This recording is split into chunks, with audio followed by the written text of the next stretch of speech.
This is Lessons Learned, and I'm your host, Matt Kennard, CEO of Better Lesson. Join me as we dig in with visionary state and district level leaders who share our mission to support every K-12 educator in developing the next generation of resourceful, compassionate, and resilient learners. Lessons Learned is brought to you by Better Lesson. Let's get started.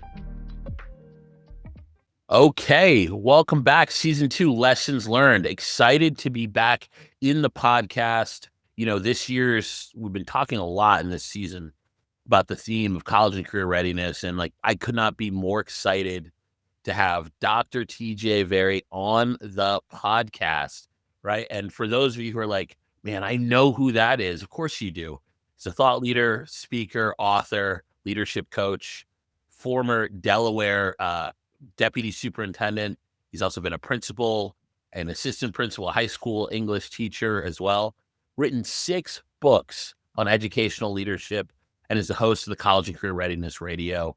If you have not had a chance to tune in, please tune in. You will learn a lot. And today, in addition to all of that, because apparently he's just got a lot of time on his hands, he's also serving as Senior Director of Product Strategy at MaiaLearning, where he's focusing on tools that help support post-secondary planning for students.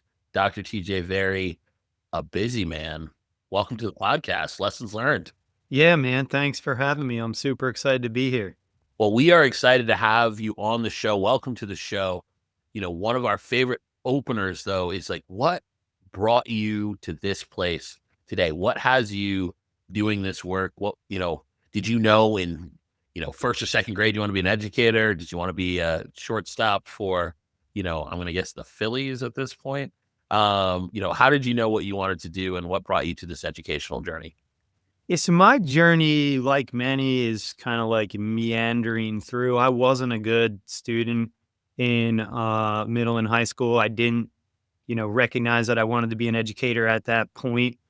It wasn't until I, had a rocky kind of high school experience and I decided, you know what, this ought to be different for kids. And I really dug into an English class my junior year that made a lot of sense to me in terms of analyzing literature. And then I decided I wanted to be an English teacher. I knew that before I got my BA, and I studied English literature and education, so double major. And then I wanted to get a master's degree in fine arts, following in the footsteps of one of my professors, and get a MFA in Madison, Wisconsin. And because I had been working since I was 14 years old, when I went into this restaurant to get a bartending job so that I could put myself through school, he offered me, the owner of the restaurant was there serendipitously, and he offered me a job as a manager. Now, I tell people all the time, I've never applied for a job in my life. So that was another experience where I got hired on the spot as a manager, and I went into restaurant management and spent a bunch of years. Last couple of years, actually, as a restaurant manager, I was traveling around turning restaurants from the red to the black, hired by a corporate entity that was buying restaurants that weren't doing well and asked me to help them get them into financially better shape. That was a lot of a good experience. And then I woke up one day and realized I was teaching people, and I wanted to do that for more than just cheeseburgers and money. And so I went back into education, and I went to work in a CTE school. So I was an English teacher in a career and technical education high school. And that was cool. And then worked my way up. I got my hands into everything, man. Professional development. I became an assistant principal, became a principal of a turnaround school, assistant superintendent. And the college and career readiness piece really over the last 10 years for me is about getting kids into college who wouldn't have otherwise gone for free and cheap, and getting kids who wanted to go to MIT into MIT but didn't have the transcript necessarily to do it, and building programs for that. I could talk about that all day, but that's kind of my past. And it brings me to MaiaLearning, where I'm doing college and career readiness worldwide, helping students and systems to build, using tools to build programs that really benefit kids. I know the work you're doing worldwide allows you to see multiple education systems. It gives you an opportunity to think a lot about, how education is happening around the world. And I think when I think about our U.S. system, I think we've taglined a lot of, college and career ready. That is what we want. We want kids who are college and career ready. And you, as the host of the College and Career Readiness Radio, I think, know that tagline. But I think it's maybe worth, before we jump into anything else, taking a moment to actually talk about what that really means, because it seems like that as a tagline feels great, but there's got to be a more practical element. I mean, we were speaking with one of our guests out of, Mac from Enrico County. He talked about, when we really think about that, we think about employed, enrolled, enlisted. And I think even in our pre-call, we talked a little bit about the idea of something actionable. So when you get to someone who says, "Hey, I want to think about our system helping kids be college and career ready," and you look around the world, it seems like it's about actionable post-secondary plans with no stigma, right? But they're real, they're actionable, there's something that a student can plan for, and it's something where we're not gatekeeping information in that 5th and 6th grade timeframe when you have to know what your choices are. How has that evolved for you as you've looked at it? So I think the best systems in the world have a real post-secondary plan for students, and they follow up and measure it.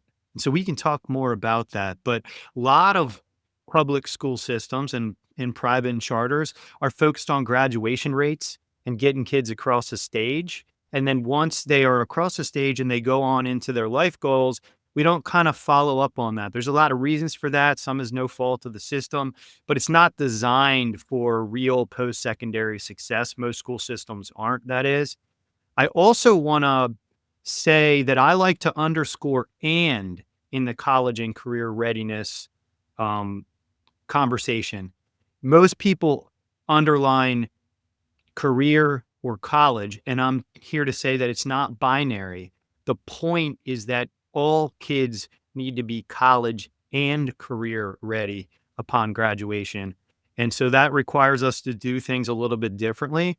But kids who are going to college, guess what? They need to be career ready. And kids who are going into career, guess what? They might also go back to college.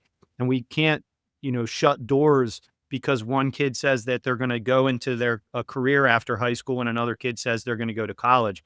There shouldn't be barriers to either, and they can do both, and they can do it all, and they can do one and go into the other. And there's just so many options out there for post-secondary plans right now. It's a lot different than when we were kids and when our parents were kids. And so we need to keep all of those doors open for young people. I love that idea that we're in this middle of an evolution. And in some ways, it's new and unique to the American education system.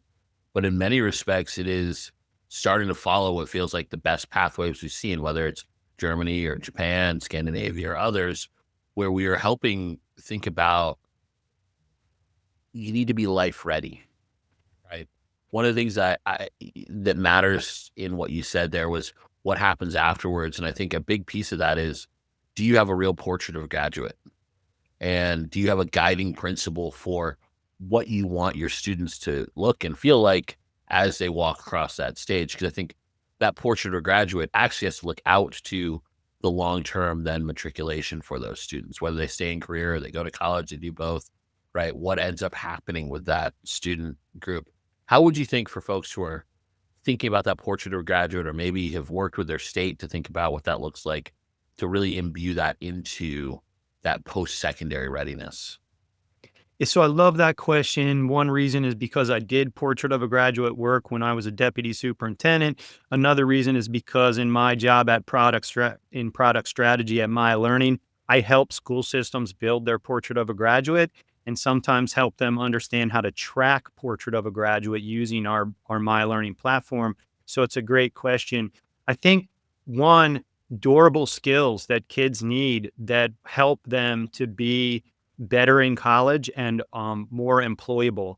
And so, what are we doing in school systems around the world to get kids skills outside of academics? Now, I will also say that the skills movement, which I subscribe to, is great, but knowledge matters too. So, we still need kids to have academic knowledge and career and technical education knowledge. They need to know how to do things and they need to know stuff.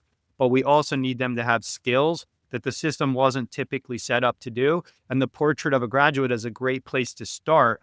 And one thing I would say is you want all the players at the table when you're developing that portrait of a graduate, from industry partners, local industry partners, to parents in the community. One group that sometimes gets left out is actually higher ed. We start to build portrait of a graduate because we want kids to have skills that they can use in career, but those skills are also transferable to college. And so I would invite 2 and 4-year institutions to the table. Let's get everybody around the table and decide, what do we want our kids to look like when they graduate? And again, the best systems in the world are doing this work right now. And that's something I'm very hopeful about, is that every kid, every system has a portrait, and every kid graduates with the things that are aligned to that. One of the things we spend a lot of time here with our work is thinking about instructional minutes and support for students. It seems like that portrait of a graduate is a great place to start your backwards map to building out rigorous academic pathways through secondary education, right? And, we mentioned sixth grade, and I think that's such an important time because you look at some of the best institutions in the US, charter, public, or private, there's a communication pathway that starts in the fifth or sixth grade, basically leaving elementary, which, hey, listen, you've been doing a lot of generalized learning, right? Like we've been getting you up to speed on the basics of what you need. And now when you hit middle school and high school, there are opportunities for you to start thinking about application of your learning towards a goal, whether that goal is 4-year college, 2-year college, community college, right? Like, college itself needs to have a much broader definition than what we often talk about. Or, I want to get an associate's degree so I can go into a certain field, or I want to go directly into a high wage, high availability job. To me, that there's two things that seem like they're real holdbacks. I'd love your take on this. One is, are we building academic rigor into every pathway? And by the way, we probably have too many in most districts. Like we can probably serve to narrow them down to the 10 to 15 things that we can do well, right? So I'd love to hear your thoughts on that. And I think the second piece to this, in addition to narrowing and bringing rigor, it's opening up communication pathways that are existing and durable, be it with school leadership, counselors, and others, where students and parents actually feel like they can see the mapping of that rigorous journey, regardless of where it ends. Because, whether it's CTE or college preparedness, it's all got to be rigorous, despite the fact we often think about CTE as something it shouldn't be. Yeah, those are all really, really good points. To get my take on it, I think one, we gotta quit leaving middle and elementary schools out of the conversation of college and career readiness. A lot of times our college and career readiness program shows up in ninth grade. Sometimes it doesn't show up until 11th grade. And I'm a big proponent of college and career readiness starting in kindergarten, specifically awareness. A lot of people say, well, kids don't know what they want to be when they grow up and they don't know which pathway. How can you expect them to pick a pathway? And I'm like, not knowing what you want to be when you grow up is a product of the system. And so if kids know, especially, marginalized populations of kids who don't otherwise have access to different kinds of careers outside of what their mom and dad do, people in their community and the school, if we could do a career awareness in K through 5, man, you can really start to see where kids' interests are, and they can start to really connect to different things and make that connection between their career goals and their life goals and what they need to do in school. And I'm with you on the rigor. I actually always say I like to CTEize the academic pathways and academicize the CTE pathways, because frankly, if you can create some articulated agreements with 2 and 4-year institutions, the first courses that will be college credit bearing are the CTE courses. And sometimes we think of those courses as the ones that kids are taking that are maybe lower level because they're going to be career and not college. And I think of it the other way around. The AP courses could also be set up to garner college credit as well. And so now you have kids in a CTE pathway getting AP credit, and you have kids in a traditionally academic pathway getting CTE credit, and they're both college credit. And so that college credit early on also builds the confidence to say, I can be a college student. Even if I want to go to a trade or the military right out of school, great pathways. But if I also have college credit, I know that I can do that associate's degree or 4-year degree down the line, which a lot of our trades and skilled and technical labor comes out of the community college. Where do you think we get trained for these things? So when we do a broader definition of college, I say college, but I might even include like a CDL license in that. What I'm saying is you need some training and some skills and some credentials that can get you state license and everything else that comes with making a good wage in the economy. And that's a post-secondary plan. That is a viable post-secondary plan. Viable means that the kid can do it on its own. Plan means we think it's going to work. Yeah, I love that. And I think that's where it's so important that we think about things like narrowing the number of graduation pathways, right? We talked to a number of folks who said, oh, we are offering so many CTE pathways. Well, if those pathways don't align to both high wage and high availability jobs, is that really in service of what students need to become, viable, to your point, actionably, sustainably viable members of the community based on tracking that CTE pathway? Will it demand the rigor that's required so someone can be college and career ready? And I think that's a huge part of this question as well. Yeah, so data-driven decision making. Number one, as an education system, I don't think we're always set up to decide which pathways are the best ones. I would reach out into the industry and industry partners and high demand jobs. Pathways should live and die based on the economic viability of those pathways in the local area where you are and maybe nationally. But um, I would say the curriculum should be set by an advisory board, not by the educators in the school. So that's a nice place to start with it. So there's just a lot that goes into it, but I would say one step at a time is really important. One thing that this brings up as an issue is this idea of uh, career exploration and building time in it. I'm a Boston boy, and so Northeastern University was at the forefront of 4-year institutions, 4-year college institutions demanding actual demonstrable time in industry as a part of graduation requirements. And I remember when that happened, it was probably 10, 15 years ago, that it was like, oh my goodness, so we're gonna like make kids go out and do the thing that they want to do. And I remember the Northeastern leadership being like, well, yeah, because if they want to do it, they should actually try it. And if we're going to give them a graduate, a degree, a BA or more, it'd be kind of nice if they actually spent some time in industry getting exposed to the thing that we're asking them to do. When I go back to the idea of instructional minutes, and one of the things that Better Lesson we do is we help districts think about scheduling, how they're allocating their time, and how they're thinking about their matriculation pathways. It feels like starting to build into the schedule opportunities for externships, internships, access to local industry opportunities to see what's available, particularly in states that don't want to see brain drains out of their state, but instead help people see like you can do and have wonderful careers here, has got to be a part of how we think about our instructional day going forward. 100%.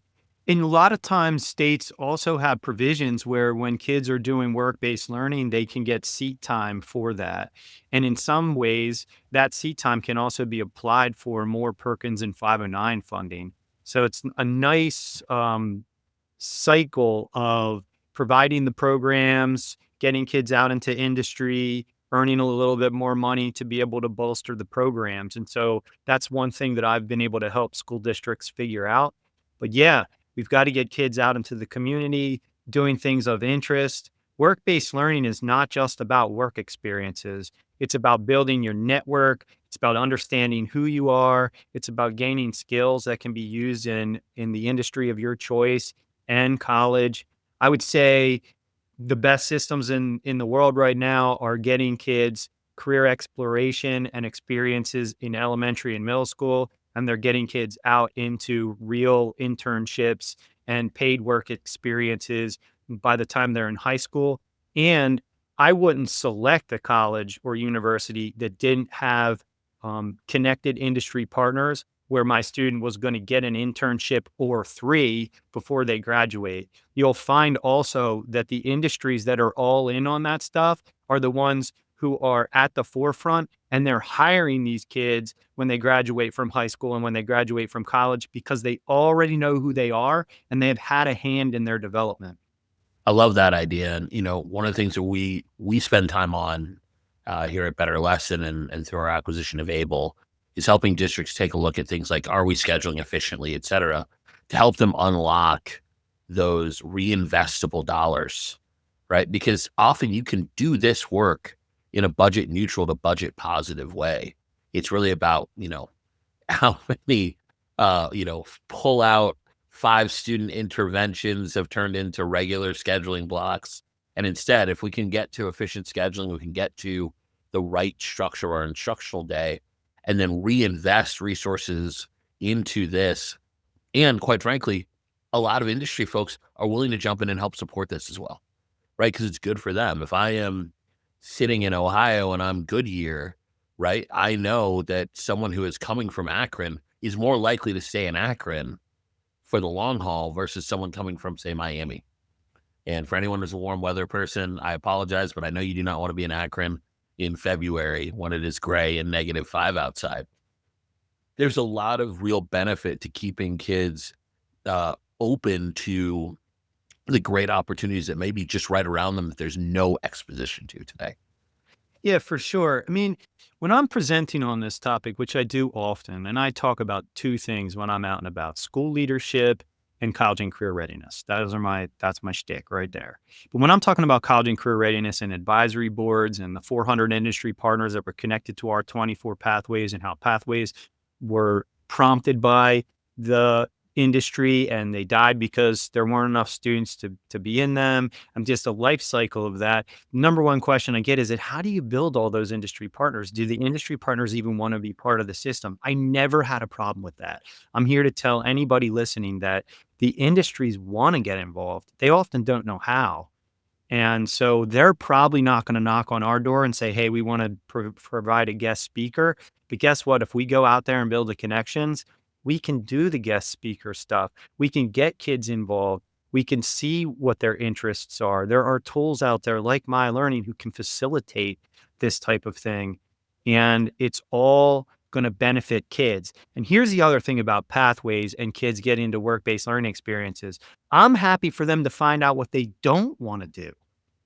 I mean, who wants to spend a freshman and sophomore year in college in a major that you end up in a work-based learning situation in your junior year of college and you find out that that's not what you want to do with the rest of your life? That happens to a lot of people, which is why K to 12 needs to get on board with this stuff so that kids can learn what they want to be and what they don't want to be early on so that those college experiences are worthwhile.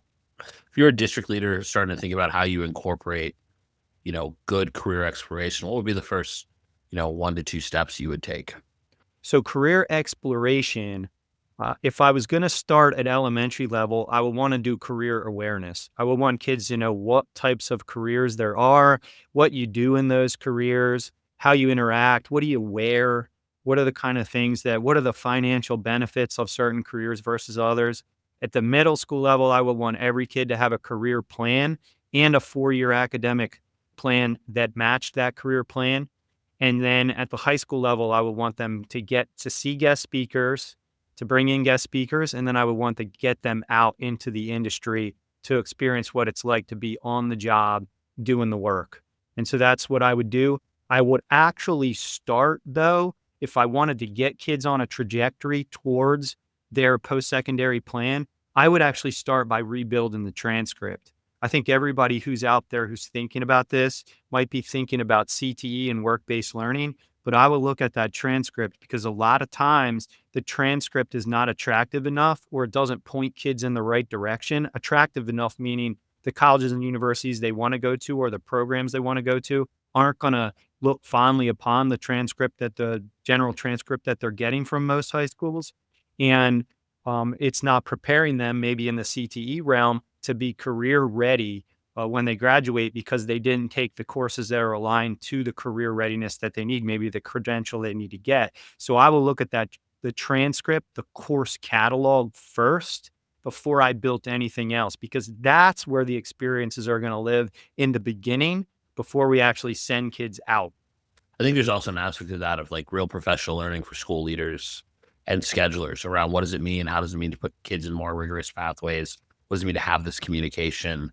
Help them understand what that looks like. One bonus question on this idea of career exploration.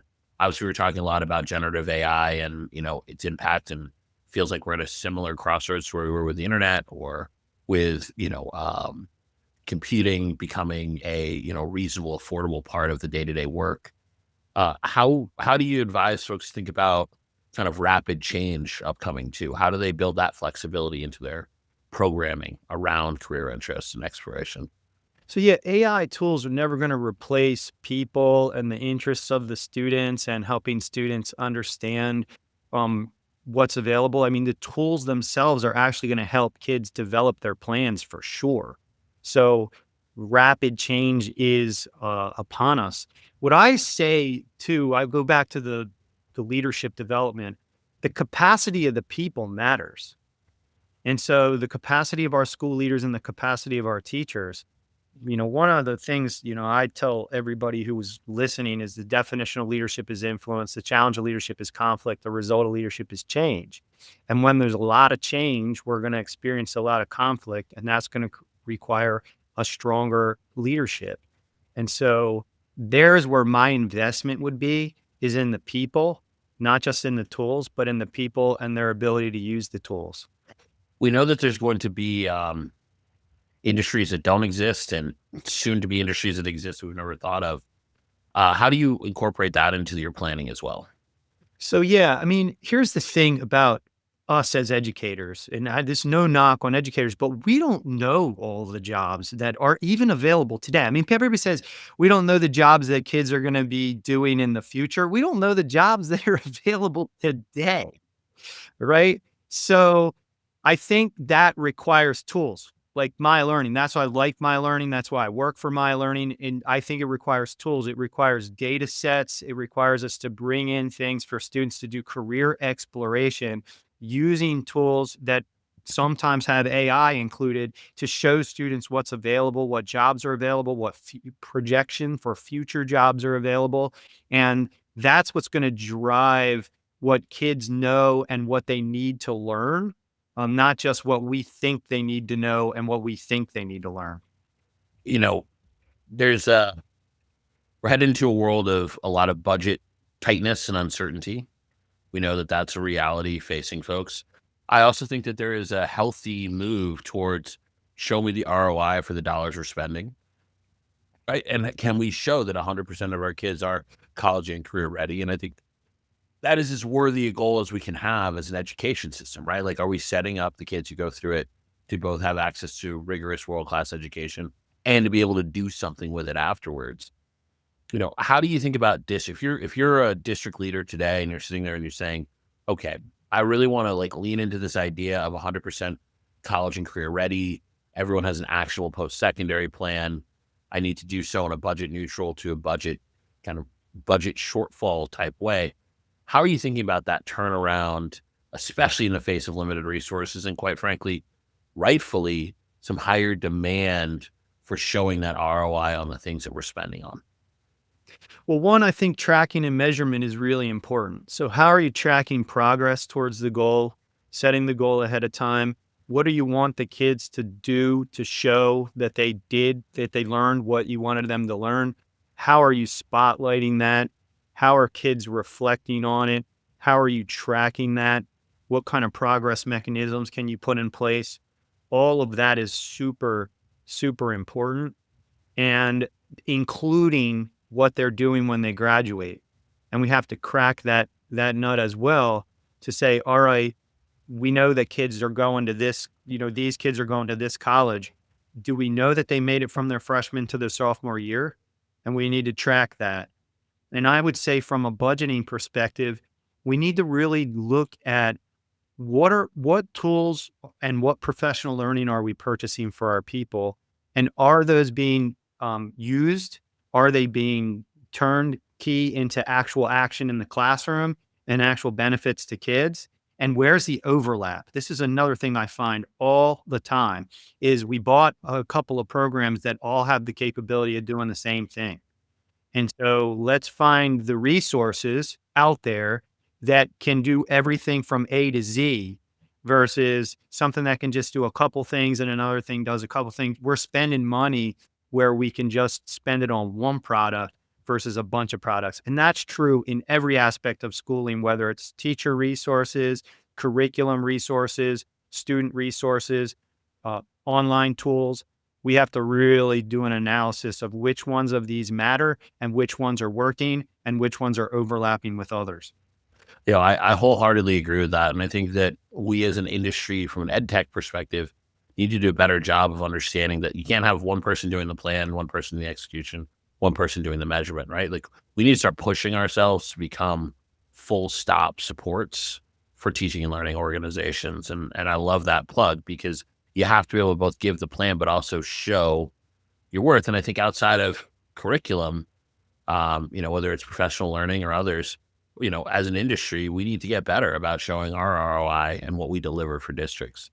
And that change management piece you talk about, TJ, I think is so important, right? If you don't help people understand the change that's being made and then give them the appropriate support to make it a reality, you're asking people who are already doing impossible jobs to do one more impossible thing and make it look effortless. It's not effortless. It is a lot of change. One question I would love to ask you is this. If I'm sitting here as a district leader or a school board member or others or state leader, and I'm saying, I buy it, I want to do this, what are the first 3 steps you would take to kind of turn around this college and career ready trajectory? Sure thing. So we've already talked about most of it, but I'll do a linear retake. The first thing I would do is I would build pathways and I would look at the current transcripts of our students and I would study what kids are graduating with in terms of the course catalog, their offerings, their pathways, their 4-year academic plans. And so, for example, a lot of times when we study this, we look at, let's just say, Englishes. So when people say pathways, they typically jump straight to like a nursing pathway or an allied health pathway. What I'm saying when I say pathways is the academic pathway that students have as well. So if you look at your English course catalog and you're still offering English 9, English 10, English 11, or even English 1, English 2, English 3, there's a real opportunity to change that to include an English path that might have some AP courses in it, that might have some other seminars that are available that the state will recognize for credit. Those are far more attractive on a transcript and are much more rigorous in some cases than just the linear 1, 2, 3, 4 that a lot of colleges and universities, by the way, cross off because every other kid has those too. So I would rebuild that as number 1. And Well, I by would the way, on include. that point, states will often give you better funding too, if there are certain courses you put kids through, if you can expose to them that the kids are actually doing it. So I'll put that as a plug that funding is available to you. And earlier. So if we have gatekeepers to dual enrollment and to AP and to IB, if we have gatekeepers and kids can't get those on the transcript until later, that's another thing to analyze and change. That's the first step to making kids more college and career ready through the course catalog. Step number 2, once we've done that analysis, is portrait of a graduate. If you haven't gone through that process, I would also do portrait of a middle school or of a high school ready student so that your middle school has a portrait of a graduate as well. That work is really, really fun to do. It's critical and brings everybody to the table. And I think the third step is actually industry partners. And these steps are intertwined with one another because when we start to do portrait of a graduate, we need the industry partners at the table to tell us what they're looking for. And that might be the first way that we interact and connect with them to say, but what else can we do for one another? And I mean that, for one another, not the industry partner just being a philanthropic endeavor and them donating whatever their time and resources to the school, but what can we provide them as a school community and what value are we providing through developing our students to be college and career ready so that they are able to go back into the industry, into our industry partners. And that through line is real and it works if you build it over time, meaning kids can be aware in elementary and middle school. They can get experiences in high school. They can graduate with a rigorous transcript. They can go to a trade, a military, a 2 or a 4-year institution and go back into the industry where they did their work-based learning because they already have those connections. That's what schools should be doing, not just getting kids across a stage. No, that makes a lot of sense. So if I just summarize, make sure you actually understand the matriculation pathways and academic journeys for your students and reset them, get into a narrower set of pathways. 2, make sure you really understand that portrait of a graduate and understand that portrait of a high school ready student. You'd even think middle school ready student coming out of elementary, right? And then really getting involved in your local community, understanding commerce, industry, et cetera. What does it mean to be producing students who can have meaningful career experience, even if they are going to college or with your 4-year institutions, 2-year institutions, community colleges? What does it mean to have kids who are ready to walk in those doors and then be successful matriculating through those pathways as well? 100%. It feels good. I mean, when you see kids out in the community doing jobs that are associated with what they learned in high school and college, or they're successful in a military service because that's what we knew they were going to do as part of their post-secondary plan, and maybe they're in the National Guard and they're going back to college because it's getting paid for. All of that stuff that happens after graduation is critical, and we typically think about kids as K to 12 graduates and they move on. I love it. Well, one thing we always love to end on here is we talk a lot about things that we want to see change, a lot of things that we want to, kind of move on from or see shifts. I also think there's also a lot to be hopeful for in our education system. And so we talked about what brought you here. I'd love to hear what keeps you hopeful about the system. Yeah, so one thing that keeps me hopeful for sure is finding the others. So it's this. It's the people who are listening to this, the people who listen to College and Career Readiness Radio, the people who call me and contact me and say, or DM me on LinkedIn and say, I want to have a conversation about this. I want to learn more about it. Or did you know about this group over here that was doing this thing that's aligned to what you're talking about with College and Career Readiness? I love that. And it provides me with hope because there's a system somewhere that's killing it in work-based learning. And there's a system somewhere that figured out how to get their kids into any college or university that they want to go to. And there's a system somewhere that has internships that are permeating the community, and the kids are out and about doing wonderful things, solving real world problems, and it's connecting all of those people. College and Career Readiness Radio does it. Your show does it. Your folks do it.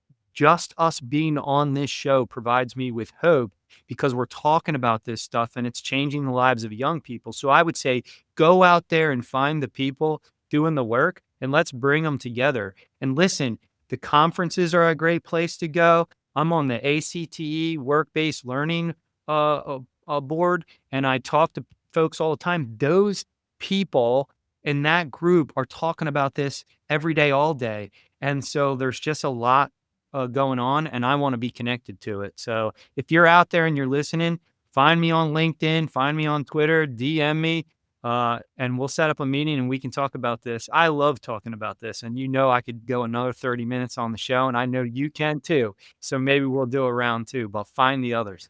Amen. I love that. And listen, this is stuff that works in all 50 states. Every kid who walks in wants to feel like they are going for a reason.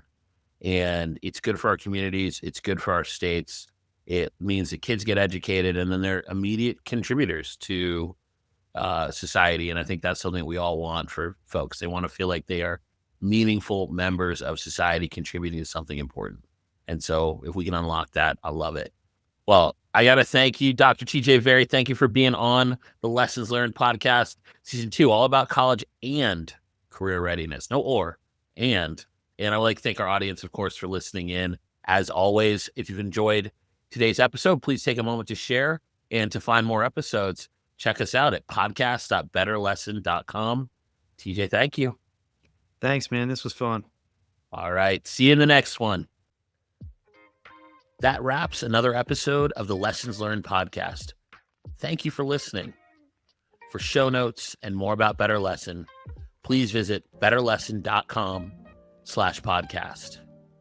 Lessons Learned is hosted by Better Lesson, the leading provider of data-driven, high-impact, system-wide K-12 teaching and learning solutions. We partner with states and districts to support every educator in developing the next generation of resourceful, compassionate, and resilient learners who are college and career ready.